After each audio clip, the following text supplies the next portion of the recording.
And welcome to our regular meeting of council. I'm just going to start with land acknowledgement.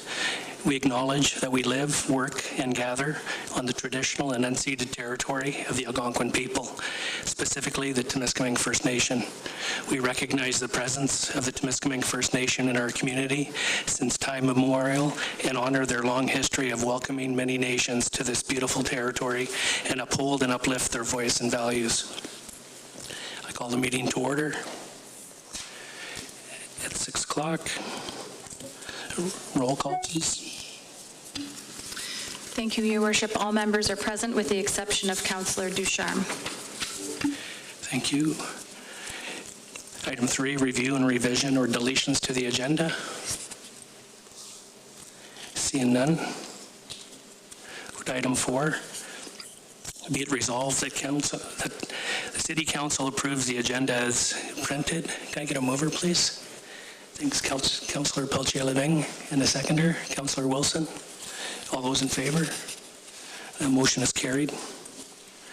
Item 5, disclosure of pecuniary interest in general nature. Thank you. Councillor Peltier-Leving has declared an indirect conflict of interest on communications item 10B, which was for a request for support as she is employed by the Centre de Santé Communautaire de Temiskaming. Thank you. Is there any others at this time? Thank you. We'll move on to item 6, review and adoption of the council minutes.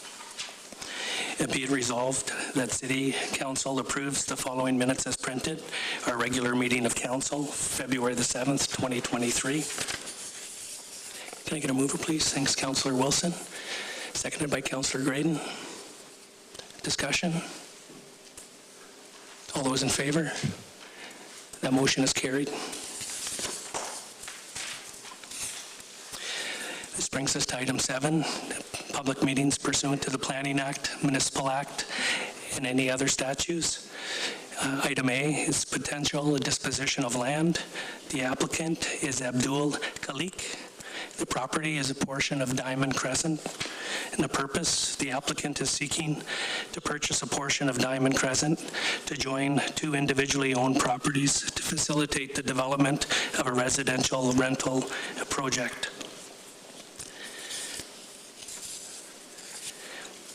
The purpose of this public meeting is to present to council and to the public details related to the proposed disposition of land being a portion of Diamond Crescent. The meeting also allows the public to provide comments on the proposed distribution prior to council making a decision. I now declare this to be an open public meeting and request the clerk, Kelly Conlon, to outline the details of the proposed disposition. Following Kelly's presentation, property developer John Nifton will make a brief presentation on the proposed development for the area. Kelly. Thank you. Towards the end of 2022, the city was in receipt of an application from Abdul Khalik to purchase a portion of Diamond Crescent between Broadwood Avenue and Davidson. The applicant is seeking to purchase a portion of Diamond Crescent in order to join 2 individually owned properties to facilitate the development of a residential rental project. Public notice was provided for the entirety of that portion of Diamond Crescent. However, the applicant is seeking a smaller area on Diamond Crescent, which I will show on the next slide. It should be noted that any development proposals relating to the owned adjacent properties and/or Diamond Crescent will be subject to any required planning applications, which may include a zoning bylaw amendment and site plan control. So as you will see on this map, this portion was provided to the public for public notice. These 2 parcels here in blue are the 2 parcels owned by the applicant. The section they are seeking at this time is this section in red. So as per the disposition of land bylaw 2015-160, as per section 3, we would be recommending a direct disposition to the applicant if approved by council. Section 4, determination of value. The applicant is seeking the municipal land at no cost.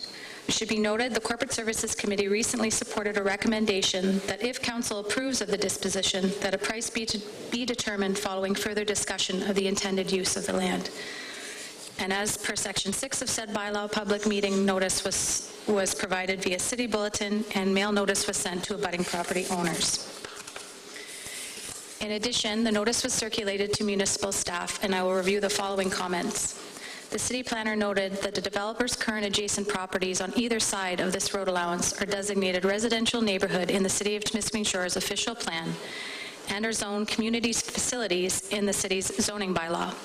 It is anticipated that the developers will be applying for a zoning bylaw amendment in the future, and additional requirements for any future development will be addressed through that process. The Diamond Crescent Road Allowance currently separates two pieces of property, and the purchase of the road allowance would allow the property to be treated as one piece for future development and allow access to the rear portion of the property. The manager of transportation noted that it would be a requirement of the applicant to maintain their property and any purchased roadway year-round. It should be noted that any proposed development of this property may require a traffic impact study. Economic Development noted that this is good development opportunity as our community has a significant shortage of rental properties. And the city manager noted when considering this application that the deeming of this section of Diamond Crescent be conditional on approved site plan, development, and construction.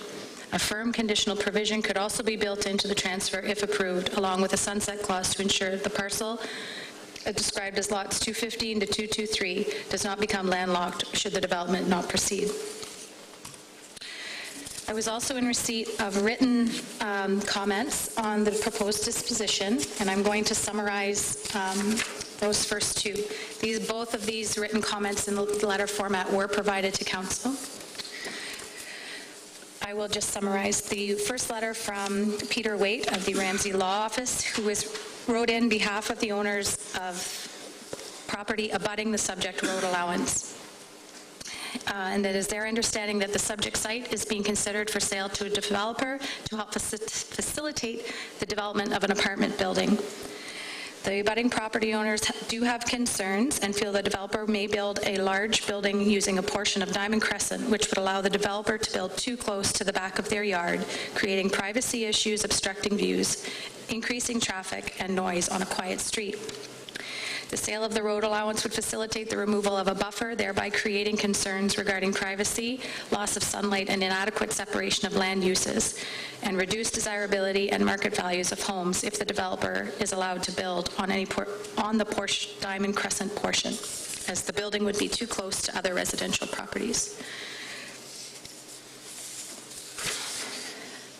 We are aware that at this point the city is only considering the sale of the road allowance and that this public meeting is to consider that sale. However, property owners or any member of the public cannot make an informed decision without important information on the official plans of the developer. The abutting property owners are not opposed to the development of an apartment building on an adjacent property, but are concerned by the impact of any development would have if the developer builds on Diamond Crescent. In consideration of all the above, we request that council do the following: defer consideration of bylaw 2015-160 until complete presentation can be made to the public regarding any proposed development of the adjacent property and how this municipal land fits within that development. Thank you for your consideration. And that was from Barry Waite, as well as a letter from the Northdale Manor. The Northdale Manor has an interest in the sale of the portion of Diamond Crescent, which is directly behind our property. As this is city-owned property, we have used Diamond Crescent as an emergency exit for second-floor residents with wheelchairs, as we can wheel people right out of the west wing and down Diamond Crescent around to Lakeshore. We have capital budget plan and fire plan, when complete, a fabricated ramp to help with the ease of this as a secondary emergency exit. We have solicited quotes for this project. The Northdale Manor wants to express an interest in the street easement as it does border the rear of our property and would restrict our access if sold to others that may not permit us to utilize it for emergency purposes.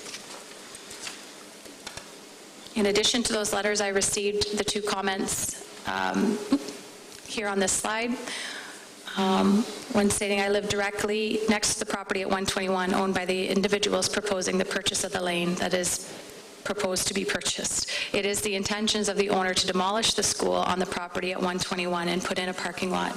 I would first like firstly like to hope that all the current property owners that butt to that laneway would be given first right to purchase an amount of the laneway. I am also wondering exactly how a residential property is allowed to be turned into a parking lot and a property developed into an apartment building. I do not agree with the sale or the development of an apartment building and parking lot right next to my home. I have asked the owner of the property if we could sever the property partially to allow the purchase of a portion as a buffer between the properties and was denied. And finally, the final comment, I'm concerned with the possibility of the purchaser erecting an apartment building, which in turn would definitely affect our quality of life and our privacy. We have lived here for a good part of 28 years, and it would be a shame to lose this at our stage of life. So the next steps, conditional on public input. If approved, we would see an adoption of a stop up and close bylaw for the portion of the laneway, deeming bylaw, an administration report, and associated bylaw for the agreement of purchase and sale. That concludes my presentation. John, yes. I'm going to just pull up your presentation now.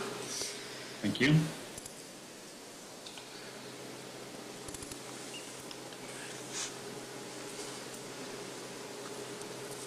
Okay? Okay, I'm ready. Okay. Go ahead. Good evening, Mayor and Council. Thank you for this opportunity to present our development plan to the Municipal Council for Temiskaming Shores. Our proposal tonight is to show Council our plans for the former school property located on Davidson Street, which we would like to incorporate a portion of Diamond Crescent into those plans in New Liskeard. Next slide, please. A little bit about ourselves. JK Development, which is my company, is I'm a developer and a real estate consultant for the development of mixed-use residential and commercial development projects, mostly in Ontario. My company is owned by myself, and I am based in Toronto, Ontario, but most of my work is done outside of the GTA. I tend to concentrate and focus on projects that are usually taking places in smaller tertiary markets with minimum population of 10,000 residents and sometimes less. My client in this case is a property investment company called Mohammed Developers, and they are a real estate investment development firm based in Pickering, Ontario, and they also focus on smaller tertiary markets where they make investments in real estate projects. On the right there is an example of a recently completed apartment project that my firm developed in the town of Exeter, Ontario, which is located just outside of London. Next slide, please. These are examples of projects that I have developed in the past and have under development. A lot of you might recognize this shopping center to the right there. It's called Century Center Plaza and is developed right at the intersections of Highway 11 and 17 down in North Bay, Ontario. The project on the lower left is a project that I currently have a development proposal for the town of Peterborough. And the image on the right is some imagery from one of my clients, a company by the name of Intrawest Resorts, where I did some development for them up in Blue Mountain, Ontario, and also out in Whistler, British Columbia. Next slide, please. Our architectural firm is a architectural firm by the name of L360 Architects. They are a full-service architectural firm focused on achieving excellence in design and project management for a wide range of industries throughout Canada and the United States. Their team is comprised of architects, project managers, technologists, and lead associate professionals who excel in their work ethic, experience, and commitment to L360's vision of achieving the utmost clarity in design and solutions. L360 is experienced at doing projects in Northern Ontario. Particularly, they have done projects in Temiskaming, New Liskard. The project on the top there is a residential project which they designed in Diamond Township. It's a residential project that had 3 sixplex residential rental buildings. This project would not be similar to what we are planning for New Liskard, but it's an example of things that they have done in the region. The building in the middle there is the YMCA in South Porcupine, Ontario, and the bottom building is an apartment complex that L360 Architects designed in Temiskaming, Ontario. Next slide, please. The architectural consultant is an extremely important member of the development team. It's very important that the architect is able to understand the local vernacular and design a project that fits within the overall community, and particularly design a project that will enhance and bring value to the local neighborhood. This is what we strive to do. We don't want our building to stand out or be different to anything that is developed around. We want it to blend in with the community and enhance the community and somehow make it better overall, and just a nice place to live. L360 Architecture is a proven Northern Ontario architect with offices in Timmins and London, Ontario. L360 has successfully completed 33 projects since their inception in the North since 2010. L360 Architecture is uniquely qualified to deliver this project to New Liskard, having successfully completed 2 projects in Temiskaming Shores. A key factor of L360's success is their collaborative approach to working with the municipalities and the community with their guidelines. And again, those are 3 examples of projects that were developed by or designed by L360 in the North. So let's talk a little bit about the project. The top picture on the right is the existing school as you see it from Davidson Drive. When the property was purchased back in 2018, it was purchased for the purpose of redevelopment. Initially, we had hoped that the existing school building structure would be able to take at least 2, maybe 3 stories on top of the existing structure. So we went in and we hired a building surveyor and an engineer to come in and do basically a structural investigation. And what we found was that the building is not in very good condition at all. That drawing that you see on the bottom is a configuration of the types of apartment units that we could have done a redevelopment by demolishing the interior of the school and leaving the shell up. And that configuration just really didn't work. And the fact that we would only be able to do 1 story of that development because of the shape of or the existing status of the structure of the building, that we couldn't support even a 2nd floor. We decided to make the decision to utilize the other piece of land that is part of the same title to the existing school, but it is divided by Diamond Crescent. You could go to the next slide, please.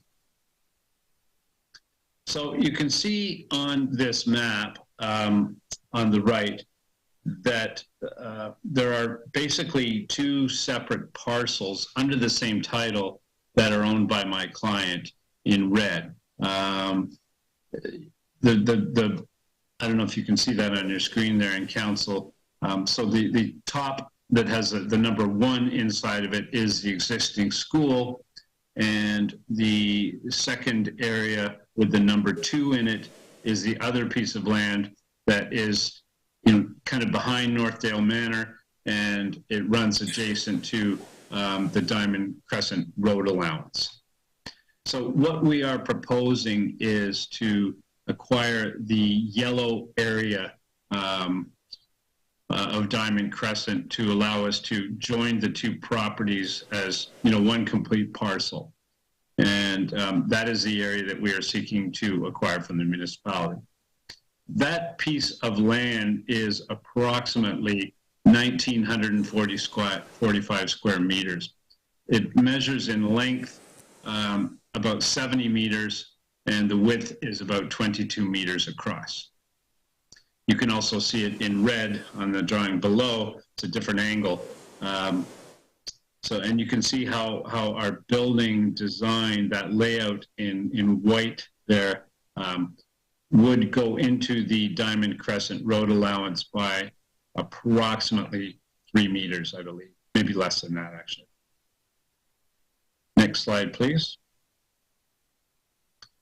So in our design, one of the things that we want to do, and we always do as a rule, is we want to develop sort of a green energy project, mostly around creating economically and ergonomically efficient buildings. We like to protect the environment wherever we can, and with rising utility costs, we intend to implement things such as geothermal heat and cooling, which is taking heating and cooling from the ground and putting it into a mechanical system to cool the building and heat it. And we also want to use solar panels.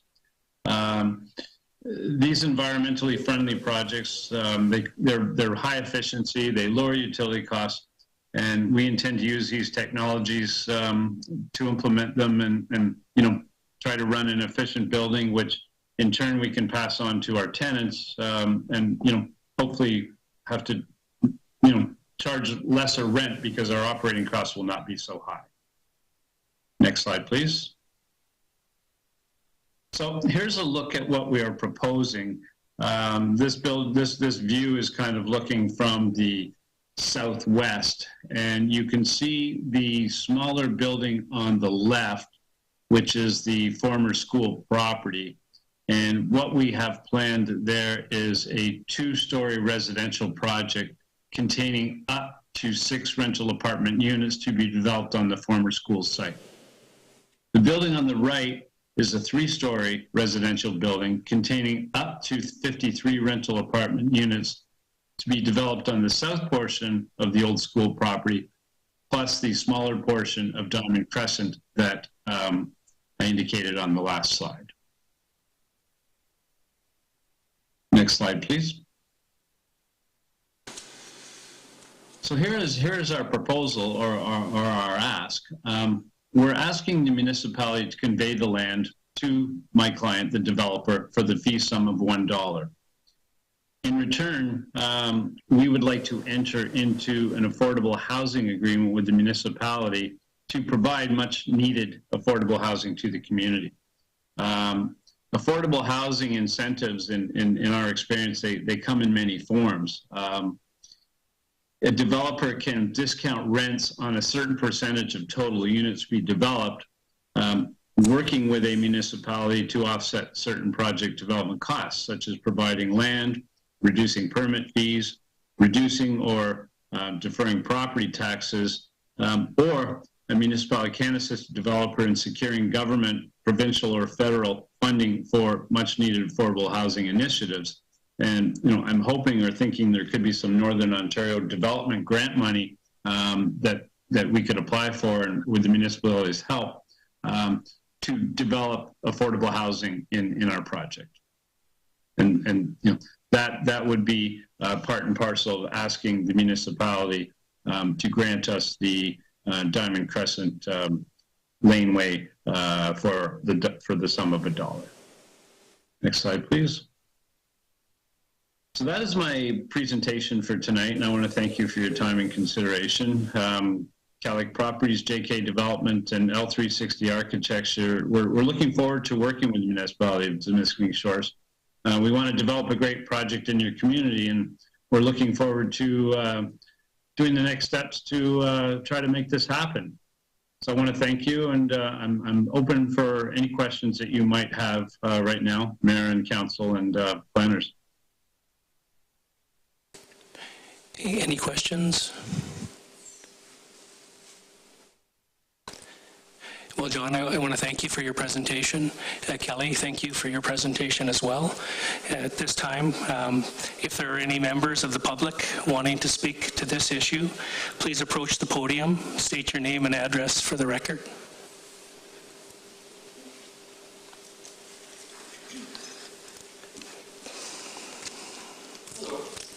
Good evening. My name is Barry Waite.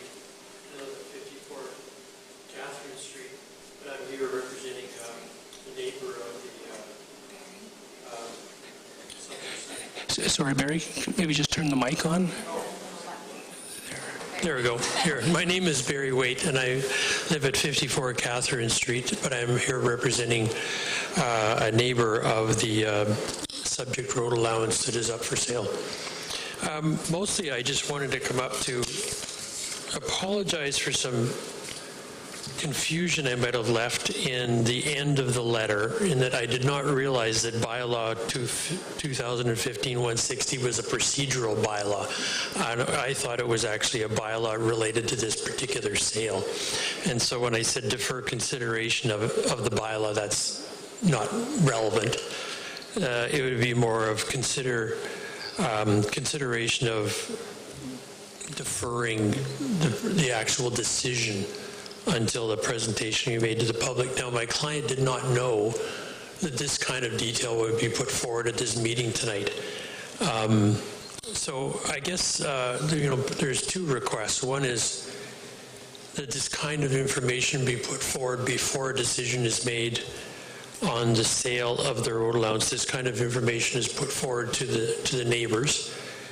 And another piece of information is that I see a number of other neighbors have put forward the idea or the interest in possibly purchasing a portion of the lane allowance. And my client would be interested in looking into that too, of course, subject to what the costs might be, of the possibility of the purchase of maybe half the width of the lane allowance. Thank you. Thank you. Sure. And we're going to need some ID too. Good evening, everyone. I'm Nancy Peterson. I live at 249 Cosmic Crescent in New Liskeard, and I'm here on behalf of Northdale Manor as one of the board members. I have 2 or 3 questions, if I may. The first one is, from the look of that map that we saw of the actual street, the portion that they seemed to be interested in looked like it was just right alongside their property and not behind Northdale Manor, right there, the gray spot, which would be behind Northdale Manor. I'm not sure who's controlling that. So the yellow spot is what they're interested in. Were they, or John, maybe I'm asking you this question, are you still interested in the gray portion to access Broadwood, or is that something that is not of interest? Well, that was actually posed, a question that was posed to me today by Jennifer Pye, your planner, because it seems that this is the closest location for us to get utilities off of, is it Broadmuir or Broadwood. Broadwood. And my response to Jennifer was, we don't have to buy that portion because we don't really need it. Now, if we had to acquire it in order to run utilities down from that upper street there, then I guess we would. But we definitely don't need it because we would hope to put the utilities underneath the road allowance and get a public easement for them. Okay. And just the reason I'm asking is the gray portion is the portion behind Northdale Manor that is of interest to us as far as our emergency exit, and not the yellow portion. Now, number 2, your schematic of number 2, how close does that come, or can you give me an estimate, to the property line of Northdale Manor? How close does the proposed building? The actual building, yes. I can't give you an exact answer this second, but I know that there's a landscaping buffer between what would be the edge of our building on the east. Yeah, if you take your pointer, and Northdale Manor would be to the right of that larger building. So I can tell you that it would be at least 60 feet based on what I'm seeing. There's a row of parking there, and then there would be a landscape buffer that would be, you know, some grass and perhaps some trees and curb and gutter and things.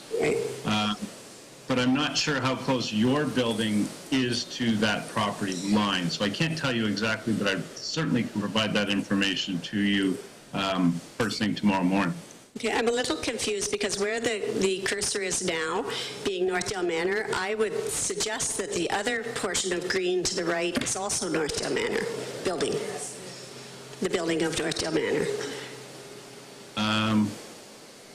I'm not sure who's controlling the cursor. Is it you, Kelly? So right in the top right-hand corner of the picture, oh, sorry, the one below the diagram, now to the right. That portion right there is also Northdale Manor building, from what I can understand of your picture. So that, yeah, I'm not able to see your screen right now. Oh, sorry, okay. So my third question then is, your building that you have drawn looks very flat, and if anyone has ever been behind Northdale Manor, they know that there's a very steep hill that you own. I'm just wondering what the plan is. Yes, we know that the grade runs significantly from north to south there. Yeah, just the way you had your arm there.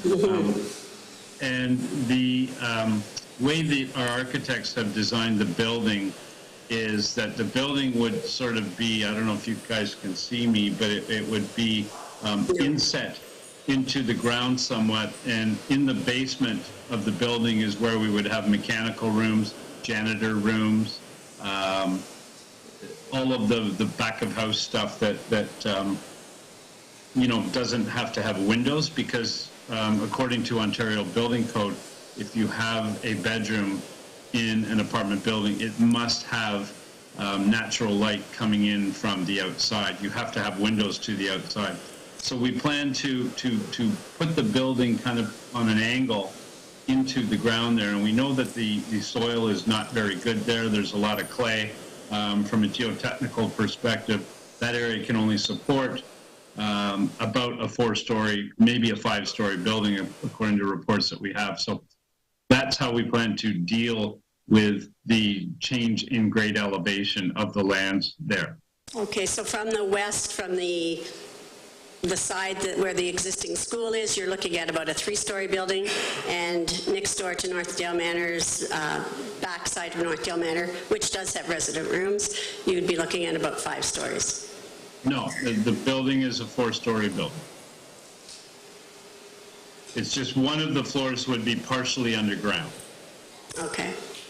We're not planning to change the height of the building across the length of the building. It's just that about a quarter of it would be built almost underground per se, So which would be the so, basement area of the building. So the east side then would be only 2 livable floors, for example? 3.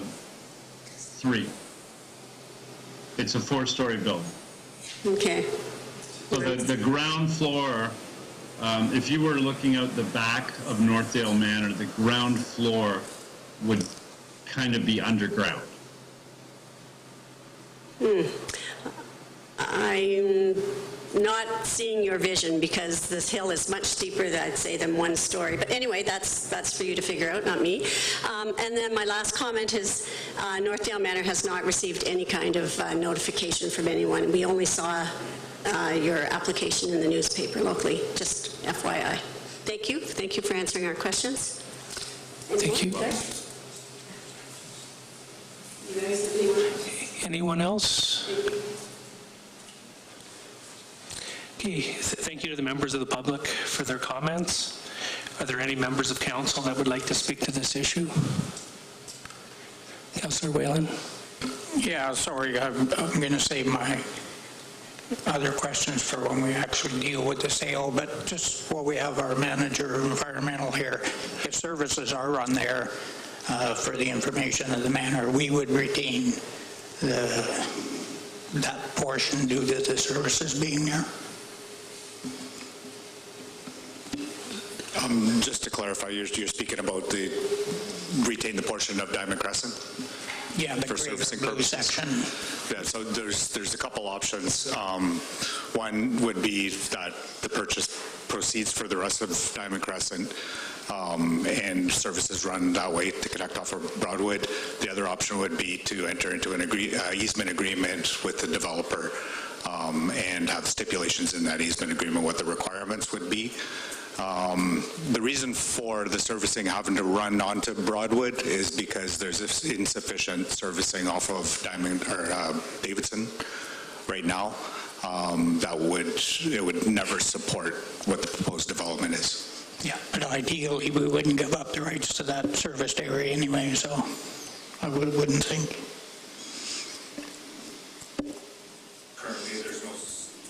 There's no servicing there. Sorry, now, currently there's no servicing on. If we put it in, Diamond these Crescent. people didn't want to buy it, we'd retain it. Right, so it would be, the cost to put all the servicing and everything in would be borne by the developer and be considered private services for the development. And we acknowledge that. Okay, awesome. Any other comments? Councillor Wilson? Thanks, Mayor Laferriere. Yeah, John, you mentioned just briefly about trees, perhaps. Do you have a specific plan for trees, landscaping, water absorption, those kind of things? It's going to be a significant pavement area there, and just wondered how you've looked at that so far. Thanks. We have not yet developed a landscaping plan. That would be part of the site plan approval process, where we would hire a landscaping architect to, apply the landscaping to our site plan. But we don't have any issues, creating nice buffers and making the place look really great from a landscaping perspective. Same with drainage. Thank you. Councillor Graydon? Hi, John. I apologize. A couple of quick questions. So the larger portion is landlocked essentially right now? I guess you could technically say that it appears to be, and I'm not sure how that came about. I guess history. But from what I understand, this was sort of the playground of the school, and the Diamond Crescent right-of-way or laneway was I guess probably ignored. Again, I don't know the history, but yes, to answer your question, it seems to be two separate parcels, although it is under one title. So where like under your plan right now, where would access to the larger parcel come from? If you like can, road access? It was in my slide presentation on the general site plan.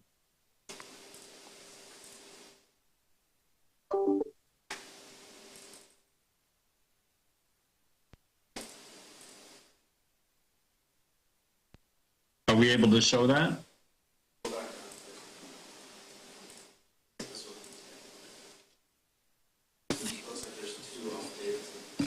There it is, there.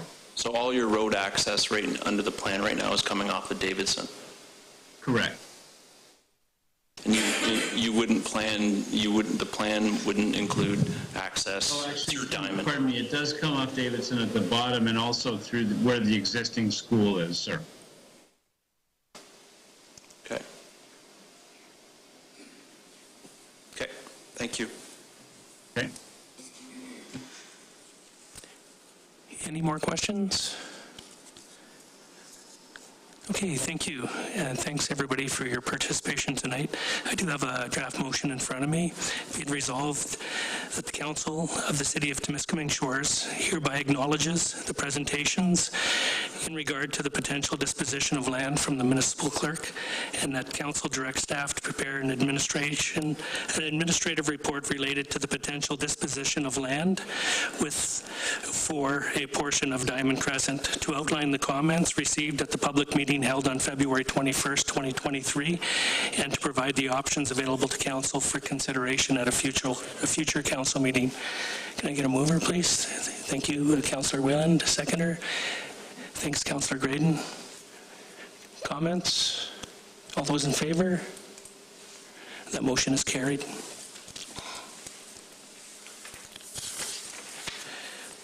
Moving on to item B, potential disposition of land.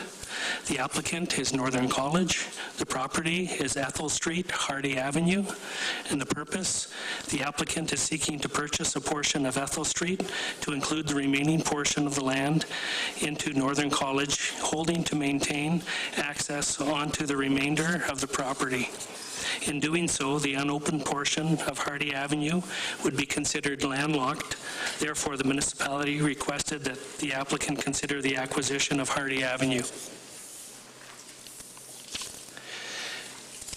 The purpose of the public meeting is to present to Council and to the public details related to the proposed disposition of land, being a portion of both Ethel Street and Hardy Avenue. The meeting also allows the public to provide comments on the proposed disposition prior to Council making a decision. I now declare this to be an open public meeting and request the Clerk, Kelly Conlon, to outline the details of the proposed disposition. Kelly. Thank you. Towards the end of 2022, the city was in receipt of an application from Northern College to purchase a portion of Ethel Street between Hardy Avenue and Latchford Street. The applicant is seeking to purchase a portion of Ethel Street to include the remaining portion of the land into the Northern College holding in order to maintain access onto the remainder of the property. In discussions with the city, it was determined that by disposing of that portion of Ethel Street as requested would leave an unopened road allowance known as Hardy Avenue in a landlocked situation. Therefore, staff requested that Northern College consider the acquisition of Hardy Avenue in addition to the portion of Ethel Street. So as you can see here, this is the unopened portion of Hardy Avenue here, and this is the portion of Ethel Street as requested. All of these items in blue are the land holdings for Northern College.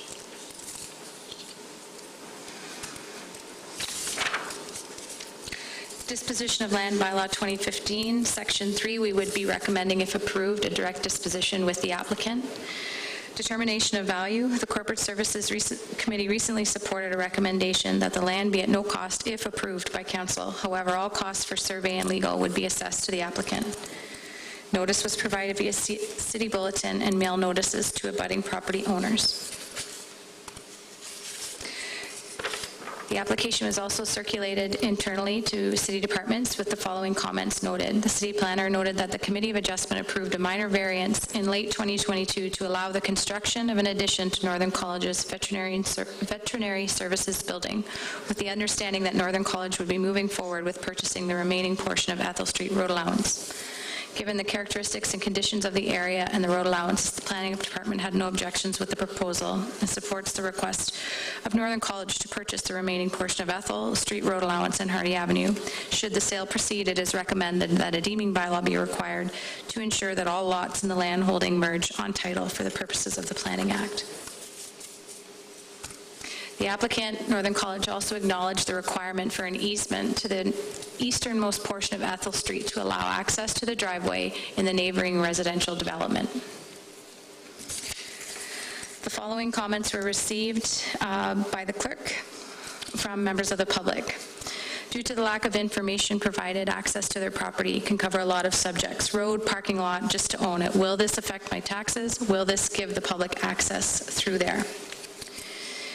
For now, I must object to the sale. First of all, it makes no sense for the sale if the stated purpose of the proponent is to maintain access to its property. Ethel Street and Hardy Avenue are roads. Roads provide access. If anything, their purchase of the road would actively obstruct my access to my property, 2 lots on Hardy Avenue, not to mention my neighbor's access. Next, as it stands now, I technically have 2 building lots on Hardy Avenue that I pay taxes on. What becomes of them, both tax purposes and potential development? What about my property value? So next steps relating to this, conditional on public input, if approved, would be an adoption of stop up and close bylaw for the portion of the laneways, unopened road allowances, deeming bylaw, an administrative report, and associated bylaw for the purchase and sale agreement. Thank you. Thanks, Kelly. If there are any members of the public wanting to speak to this issue, please approach the podium and state your name and address for the record. Seeing none. Oh, sorry.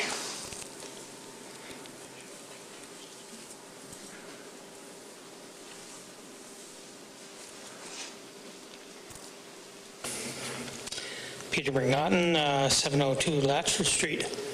So I've been in contact with Paul, my other neighbor, and John on the other side of me.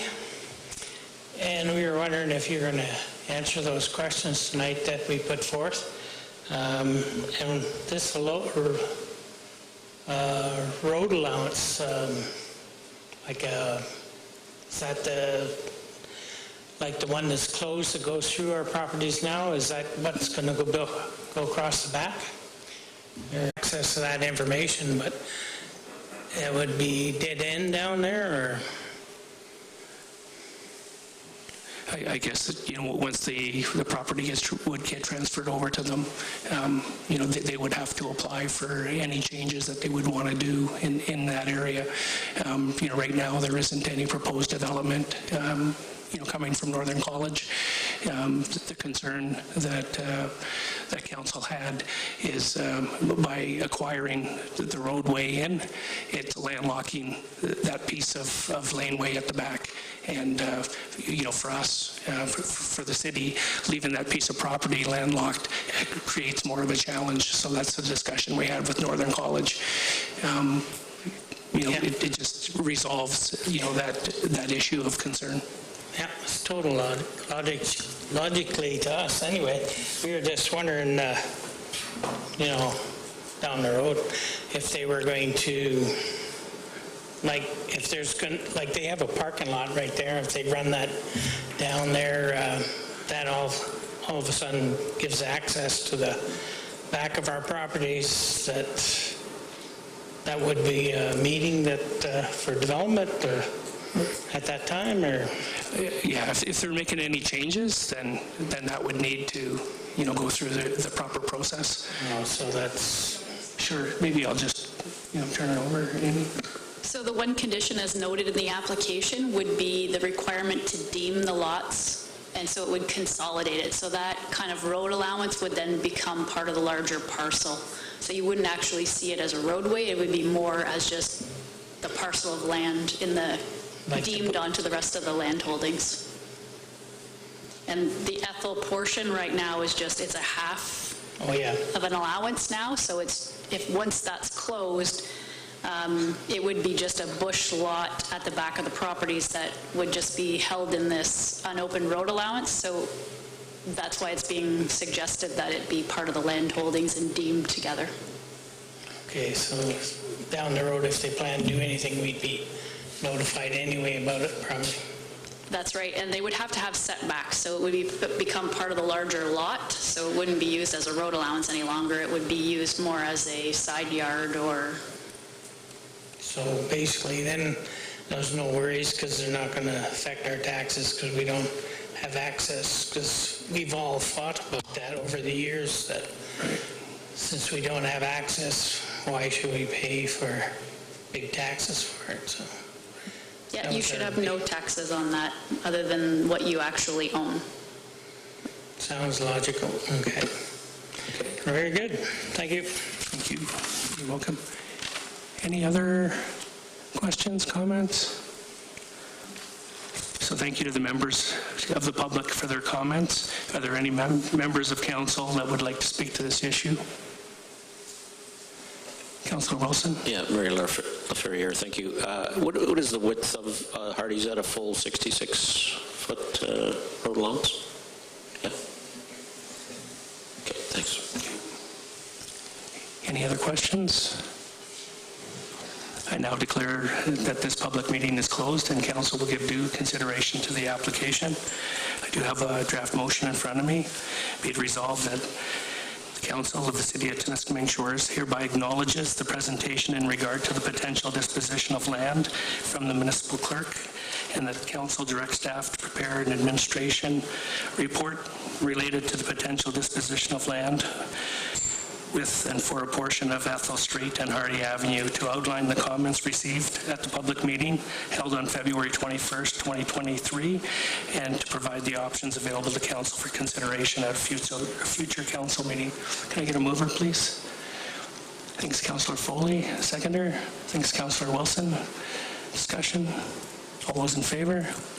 And that motion is carried.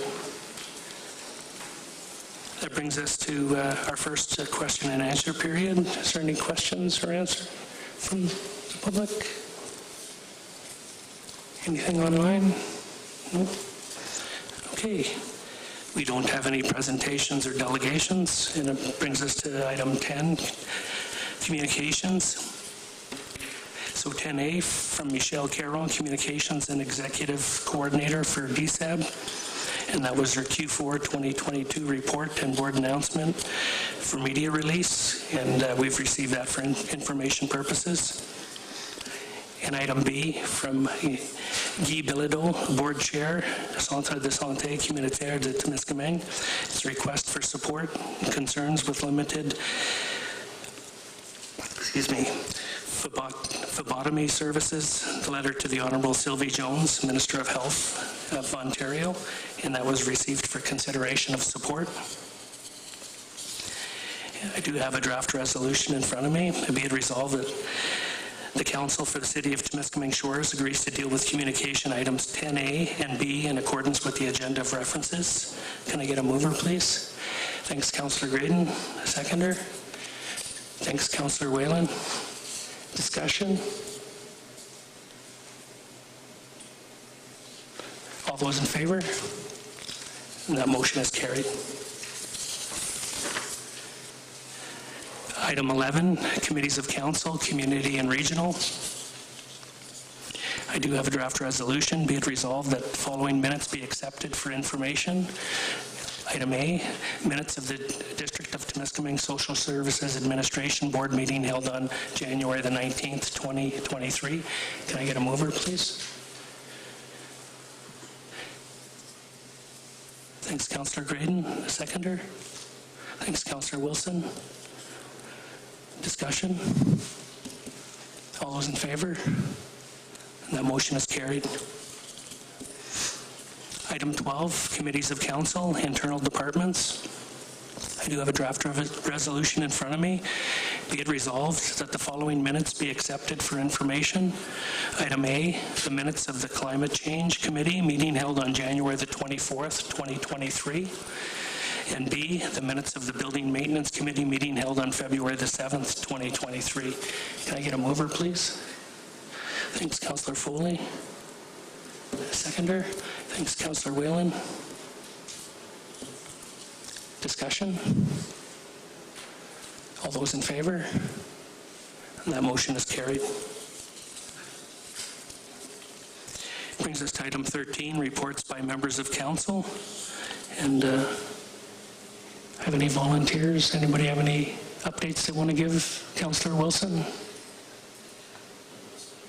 No? Okay. Councillor Whalen?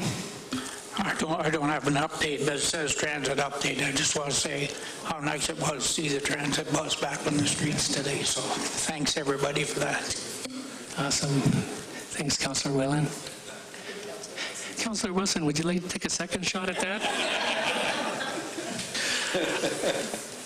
Thank you, Mayor LaFerriere. Yes, I do have an update. I was, following the last item. I'm a member of the Transit Committee along with Councillor Ducharme, and I I would just like to report that as of, in fact, today, we have a service running again with full service running on the 27th. So we're in a, this is a little transitionary week. It's nice to see the buses on the road again. And I also just wanted to thank the staff for all of the great work they did getting that service up and running again. Thanks to DK Taxi and also, well, for their support, and also thanks to Voyego for, you know, really working hard to get the system back up and running. We're really looking forward to this partnership with Voyego. They're an excellent company, and we're really looking forward to working with them. And so, you know, I know it's been a difficult time for transit riders. It's been a difficult time for everybody as we've transitioned, and you know, I want to thank everybody for their patience and for their consideration of the situation. So it's, you know, with that, just to conclude that, as I said, it's nice to see the buses on the road again, and it's a very, very important part of our community, and very important to our businesses and to our residents. And you know, we as a council, as a transit committee members, we want to continue to make that transit system even better for our community. Thanks, Mayor. Thanks, Councillor Wilson. Any other members of council? Okay, thank you. Moving on to item 14, notice of motions. Seeing none, we'll move on to item 15, new business. So 15A, memo number CS-004-2023. It's a deeming application for Gila Valley. I do have a draft motion in front of me. Whereas the owner of 29 King Street would like to merge lots on title through the adoption of a deeming bylaw in compliance with the Planning Act to create one property with one roll number. And whereas the owners have acknowledged that registration of the pending deeming bylaw on title will be at their expense. Now therefore be it resolved that Council for the City of Temiskaming Shores hereby directs staff to prepare the necessary bylaw to deem Plan M67NB, lots 18 to 30, part lots 21 to 29, BLK M, parcels 23207 and 13943. 11452 SST to no longer be lots on plan of subdivision, and further that council hereby directs staff to prepare the necessary deeming bylaw for consideration at the February 21st, 2023 regular meeting. Can I get a mover, please? Thanks, Councillor Foley. Seconded by Councillor Wilson. Discussion? All those in favor? That motion is carried. 15B, Administration Report CS-006-2023, Disposition of Land, Time Limited.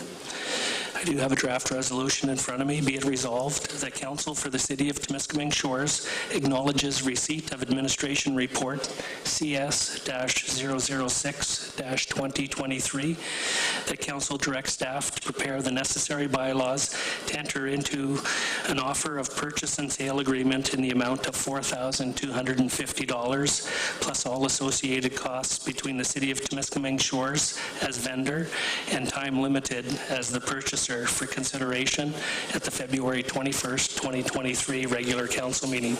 Can I get a mover, please? Thanks, Councillor Whalen. Seconder. Thanks, Councillor Peltier-Living. Discussion? Councillor Whalen. Yeah, thanks very much. Been waiting for a little while in this one. I think it's a great move. I want to thank city staff for being in between ONR and Time.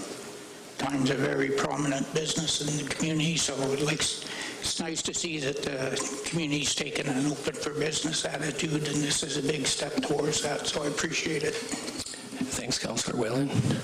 Any other comments? All those in favor? That motion is carried. Moving on to 15C. Memo number 005-2023-CS, a request for lease of a laneway, District of Temiskaming Social Services Administration Board, Re 183 Broadwood Avenue, Sachs Crib. I do have a draft resolution in front of me.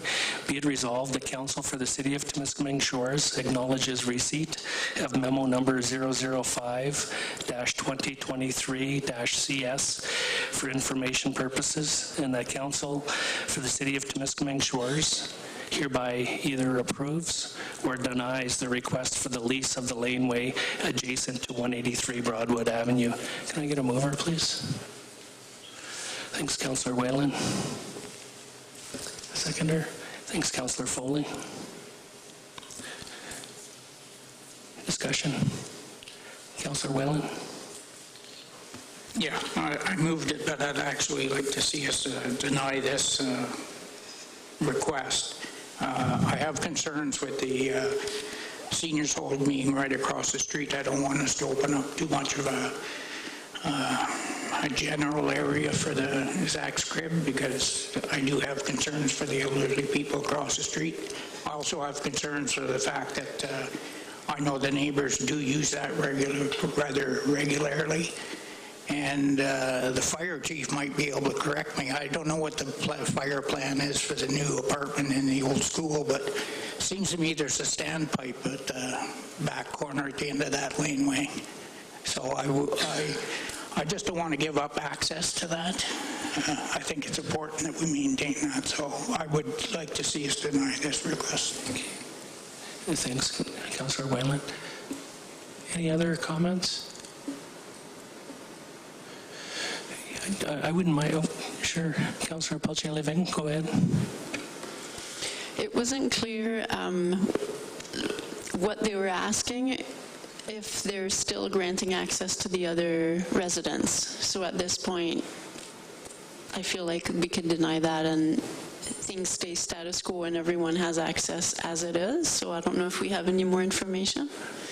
Sure. And maybe I'll jump in. Just it was discussed at Corporate Services. So I think the purpose to lease the laneway was to have some green space, but also for their delivery trucks and those types of things, so they could leave somebody parked there maybe a little bit longer than it would be for a laneway.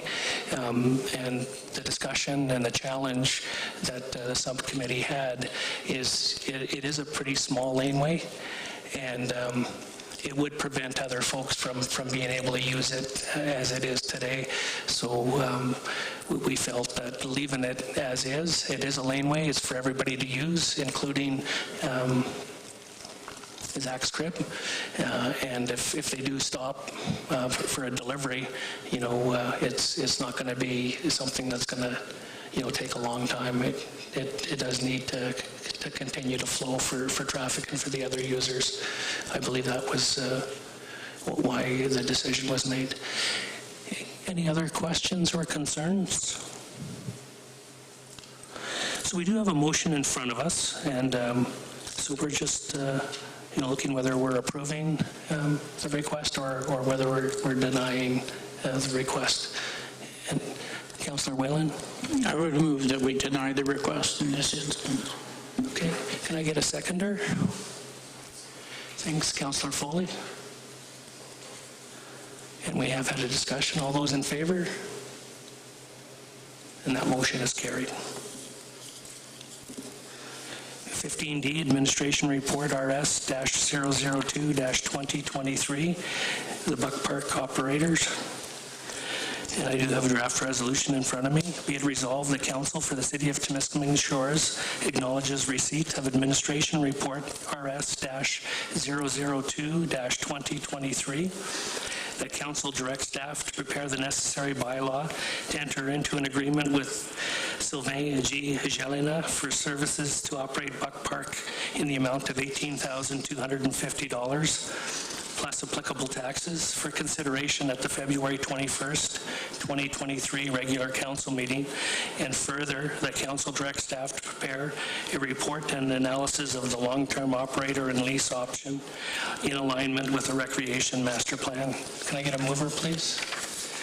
Thanks, Councillor Pelletier-Living. Seconder. Thanks, Councillor Graydon. Discussion, and maybe at this time, maybe Matt, if you can just give us maybe an update of that report and recommendation, please. Thank you, Mayor LaFerrier. I don't have any new information to provide beyond what's just in the report.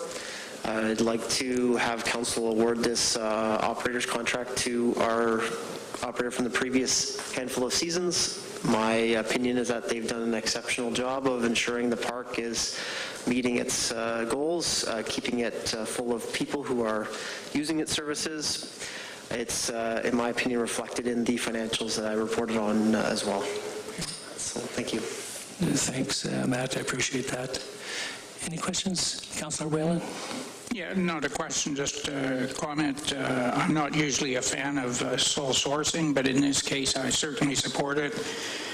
I think about 7 years ago, we were swaying back and forth between keeping Buck Park or shutting it down, and then Councillor Doug Jelly made a very educated and passionate plea that we try a different strategy on it. And since then, it's been a complete turnaround, and it's proving very successful. So I think it's a good flag to fly for the city. So in this case, I certainly support going with Mr. Gillino. Thanks, Councillor Whalen. Any other comments? All those in favor? And that motion is carried. 15E, Administration Report RS-003-2023, the splash pad completion RFP award. I do have a draft motion in front of me. Be it resolved that Council for the City of Temiskaming Shores acknowledges receipt of Administration Report RS-003-2023, that Council directs staff to include the Rotary Splash Pad project in the 2023 capital budget at the upset limit of $235,000, and that Council directs staff to prepare the necessary bylaw to enter into an agreement with Diamond Head Sprinklers, Inc. for the completion of the Rotary Splash Pad in the amount of $225,000 plus applicable taxes for consideration at the February 21st, 2023 regular council meeting. Can I get a mover, please?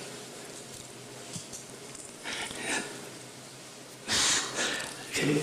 Can I get a seconder, please? Thanks, Councillor Graydon. Thanks, Councillor Wilson. I didn't think anybody was going to pass the motion. A discussion, and maybe Matt. I know you've done a lot of work in this project, and I know there was a report, but just for the public, can you just share maybe a little bit of background on that? Thank you, Mayor. There is a lot of background I could provide on this. The project itself is at a point where I'm quite happy to bring forward this recommendation to award the project to Diamond Head Sprinklers. Based on the discussions that I've had with them and the proposal that they provided through the competitive RFP process, I believe they are the best path forward to ensure that this gets completed, that it meets our timelines for funders, and that it gets this facility open for use as soon as possible. Thank you. Thanks, Matt. Any other comments? Councillor Pelletier-Living. So I was concerned with it's a significant increase in cost for the city, and I know that the families, the whole community has been waiting for this project, so I know that they're, I think we're at a position too, right, and it looks like the quote that we received, the proposal is very satisfactory, so that's good. I feel, and it meets, like Matt said, that, you know, if we waited for something else, it could be a lesser quote, and also we would lose $150,000 in funding, so it's not really an option. So I guess the significant increase is what concerned me. I'll support the motion, but I'm wondering if we're considering reopening, like, fundraising, outside fundraising for this project to just make up for that increase. Thanks, Councillor Peltier-Living. Any thoughts on that, Matt? The cost for this is certainly something that is a small concern. Because of the nature of the project and how we attempted to procure it, both originally before I was in my position and also through the course of the pandemic and the issues that we have with our previous contractor, I don't feel that there was another way to approach this any differently. In regards to your comment about fundraising, we could certainly put some effort towards trying to fundraise further. It is potentially more difficult if we are to tonight award this project to be completed as things stand today, while also trying to consider further fundraising.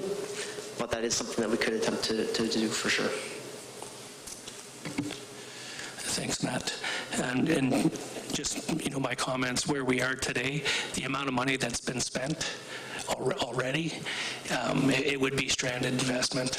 And, you know, it is unfortunate. We've gone through the pandemic. We went through some of the challenges with the original, you know, company that the equipment was purchased from.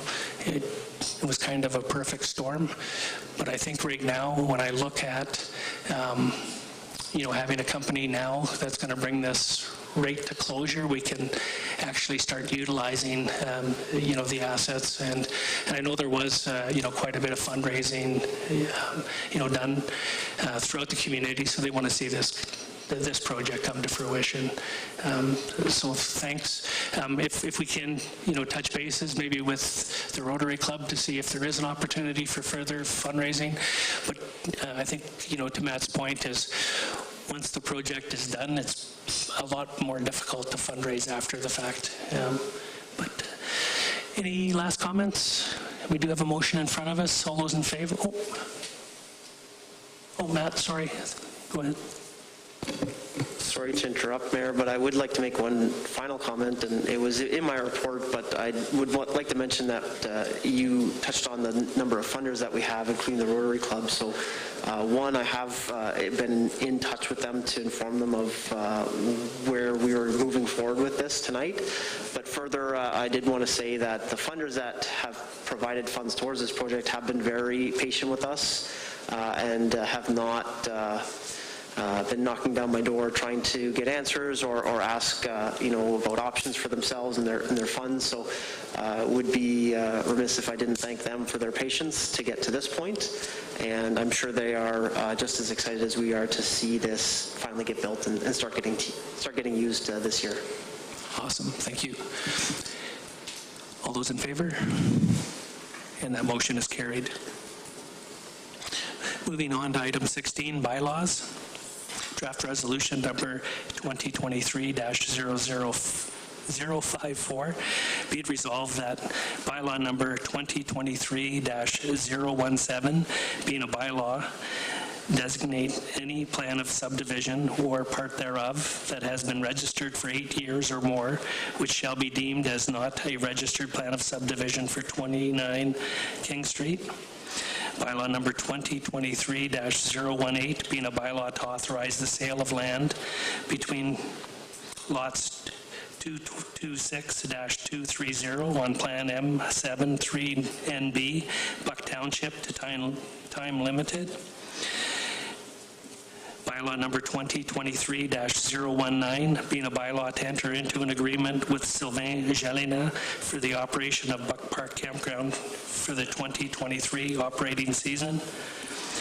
bylaw number 2023-020, being a bylaw to enter into an agreement with Diamond Head Sprinklers, Inc. for the completion of the rotary splash pad, be hereby introduced and given first and second reading. Can I get a mover, please? Thanks, Councillor Graydon. Seconded by Councillor Foley. Discussion? All those in favor? Oh, sorry. Councillor Peltier-Living. Yeah, it's just a question for bylaw number 23017 about the 8 years. So I'm not familiar with the implication of how this came about. So if there's anybody who has a bit more information as to why this is coming today. I think there might be somebody here that can help. Thanks for your question. So the 8 years is a stipulation in the Planning Act. A plan of subdivision has to be a registered plan of subdivision for 8 years or more before we can pass deeming bylaws for those lots. Okay. Any other questions? We do have a motion in front of us. All those in favor? And that motion is carried. Draft resolution number 2023-055. Be it resolved that bylaw number 2023-017, 018, 019, and 020 be given third and final reading, be signed by the mayor and clerk, and the corporate seal affixed thereto. Can I get a mover, please? Thanks, Councillor Peltier-Living. Seconder? Councillor Graydon. Discussion? All those in favor? And that motion is carried. Item 17 is our schedule of council council meetings. We have a regular meeting of council for March the 7th, 2023 at 6 p.m. and a regular meeting of council scheduled for March 21st, 2023 at 6 p.m. This brings us to our second question and answer period. Any questions? We don't have a closed session. Brings us to the confirming bylaw. Be it resolved that bylaw number 2023-021, being a bylaw to confirm certain proceedings of council of the Corporation of the City of Temiskaming Shores for its regular meeting held on February 21st, 2023, be hereby introduced and given first and second reading. Can I get a mover, please? Thanks, Councillor Wilson. Seconded by Councillor Foley. Discussion? All those in favor? That motion is carried.